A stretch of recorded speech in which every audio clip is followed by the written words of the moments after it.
እልልልልልልልል በሉ እንግዲህ ሄርሜላ በመጨረሻም አብርሃም ተንበርክኮላታል ማለት ነው። እንግዲህ እስከዛሬ እሷ ነበረች ተንበርክካ ስትለምነው ስትማጸነው የነበረው።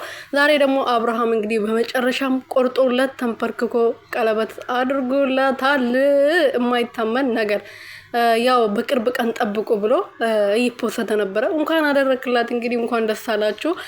መልካም የትዳር ዘመን ይሆንላችሁ። ሌላ ምንም የምንለው ነገር የለም። ያው ድራማ እንደሆነ ስለምናቅ አንተና ሩትዬ እንዳልተለያያችሁ ስለምናቅ ይሄን ብቻ ነው ማለት የምንችለው ማለት ነው። ሰላም ሰላም ቤተሰብ እንዴት ናችሁ? ደህና ናችሁ ወይ? እኔ ያለው ፈጣሪ የተመሰገነው። በያላችሁበት ሰላማችሁ ብዝት ትርፍርፍ ይበልልኝ። እንግዲህ አብርሃም ሄርሜላ በመጨረሻም እንግዲህ ከብዙ ልመና ከብዙ መማፀን በኋላ ከብዙ ለቅሶች በኋላ ቀለበት ተደርጎላታል ማለት ነው። ያው ከዚህ በፊት ብዙ ጊዜ ቀለበት ይደረግልኝ ብላ ስትማጸነው ነበርና በመጨረሻም አድርጎ አሳይተዋል ማለት ነው ቤተሰቦቼ።